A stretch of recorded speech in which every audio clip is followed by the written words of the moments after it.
সম্মানিত উপস্থিতি, আমি সূরা কোরআনের ভেতর থেকে সূরা আল ইমরানের একটি আয়াত এবং একটি হাদিস পরিবেশন করেছি। এই কোরআন এবং হাদিসকে সামনে রেখে আমি আমার বিষয়বস্তু ইতি করব, আমা তৌফিক ইল্লা বিল্লাহ। সম্মানিত দিনী ভাই সকল, আজ আমি আপনাদের সম্মুখে যে বিষয়টিকে নিয়ে উপস্থিত হয়েছি সেই বিষয়টির নাম হচ্ছে দাওয়াত ও তাবলীগ। সম্মানিত উপস্থিতি, দাওয়াত শব্দটি এটি একটি আরবি শব্দ। এর অর্থ হচ্ছে ডাকা বা আহ্বান করা, অর্থাৎ মানুষকে দ্বীনে ইসলামের দিকে ডাকা, দ্বীনে ইসলামের দিকে মানুষকে আহ্বান করা। আর তাবলীগ শব্দটি ঠিক একই রকমই, এটি একটি আরবি শব্দ। এর অর্থ হচ্ছে পৌঁছে দেওয়া, অর্থাৎ দ্বীনি ইসলামটাকে মানুষের নিকট পৌঁছে দেওয়া। সম্মানিত উপস্থিতি, তাহলে আমরা বুঝতে পারলাম যে দাওয়াত ও তাবলীগ বলতে যে মানুষদেরকে দ্বীনি ইসলামের দিকে ডাকতে হবে, মানুষদেরকে দ্বীনি ইসলামের দিকে আহ্বান করতে হবে, এবং আমাদের কাজ হবে যে মানুষের নিকট এই দ্বীনি ইসলামটাকে পৌঁছানো। কেননা আল্লাহ রাব্বুল আলামিন মানুষদের মধ্যে দায়িত্ব দিয়েছেন, কিছু কিছু মানুষের দায়িত্ব দিয়েছেন। আমাদের সকলেরই দায়িত্ব যে আমরা যারা জানে না তাদের কাছে এই দ্বীনি ইসলামটাকে পৌঁছানো। নয়তো আমরা জানা সত্ত্বেও যদি মানুষের কাছে এই দ্বীনি ইসলামটাকে না পৌঁছাই, কোন ইভেন্টের মাধ্যমে, কোন জলসা মজলিসের মাধ্যমে, বা আরো সোশ্যাল মিডিয়ার মাধ্যমে আমরা যদি এই দ্বীনি ইসলামটাকে না পৌঁছাই, আমরা যদি নিজেদের কাছে এই দ্বীনি ইসলামটাকে লুকিয়ে রাখি, তাহলে কি হবে?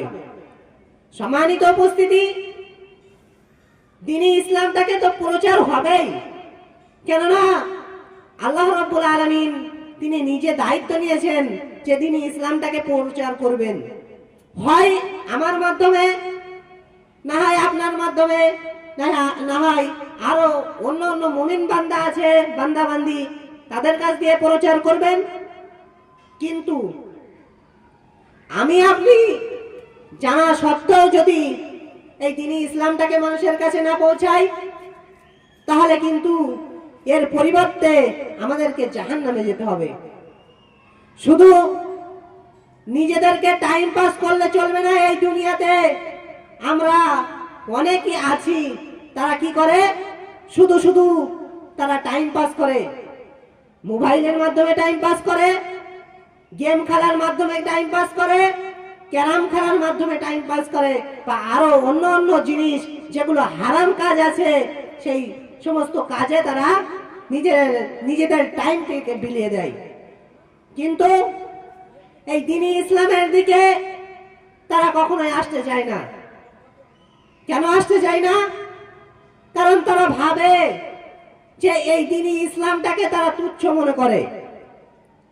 অতএব আমরা যদি এই দ্বীনি ইসলামের দিকে না ডাকি, মানুষকে না আহ্বান করি, তাহলে কিন্তু আমরা জানা সত্ত্বেও যদি মানুষকে না ডাকি, তাহলে কিন্তু আমাদেরকে জাহান্নামের দিকে ধাবিত হতে হবে।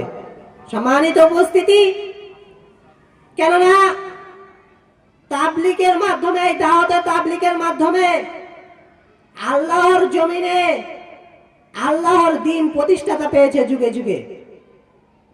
আর এই দাওয়াত ও তাবলীগী কাজ করানোর জন্য আল্লাহ সুবহানাহু ওয়া তাআলা তিনি কি করেছেন?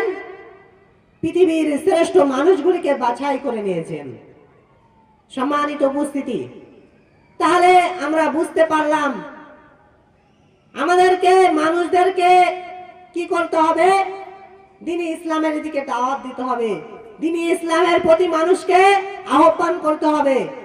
যদি আমরা আল্লাহর খালেস বান্দা হতে চাই, যদি আমরা হিদায়াত প্রাপ্য হতে চাই, যদি আমরা জান্নাতে যেতে চাই, তাহলে আমরা জানা সত্ত্বেও না জানার ভান করে চললে হবে না, মানুষদেরকে আহ্বান করতে হবে।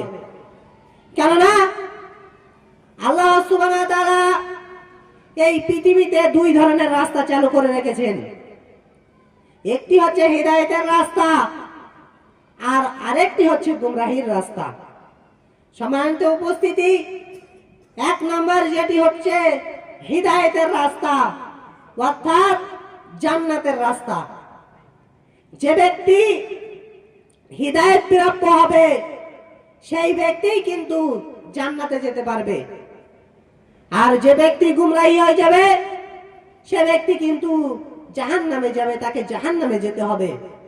সম্মানিত উপস্থিতি, এখন আমাদের মনে কোশ্চেন থাকতেই পারে যে আমরা হিদায়াত প্রাপ্য কেমন করে হব, আল্লাহ ওয়ালি কেমন করে হতে পারবো, জান্নাতের রাস্তা কেমন ভাবে পাবো, এটি আমাদের কোশ্চেন থাকতে পারে। আর এটি আল্লাহ রাব্বুল আলামিন তিনি বলেন যে আমার নবী এবং রাসূল যেগুলো তোমাদেরকে দিয়েছেন সেগুলোকে তোমরা কি করো, সেগুলোকে গ্রহণ করো, আর যেগুলো থেকে নিষেধ করেছেন সেগুলোকে কি করতে হবে, বর্জন করতে হবে। কিন্তু আজ আমাদের সমাজে দেখা যায় যে আল্লাহ এবং আল্লাহর রাসূল সাল্লাল্লাহু আলাইহি সাল্লাম আমাদের যে দ্বীন ইসলাম আমাদেরকে দিয়ে গেছেন, দ্বীন ইসলাম আমাদেরকে প্রচার প্রসার করতে বলেছেন, সেগুলোকে আমরা মেনে চলি না। যে দ্বীন ইসলাম আমাদের ভিতরে ছেড়ে দিয়ে গেছেন সেগুলোকে আমরা মেনে চলি না।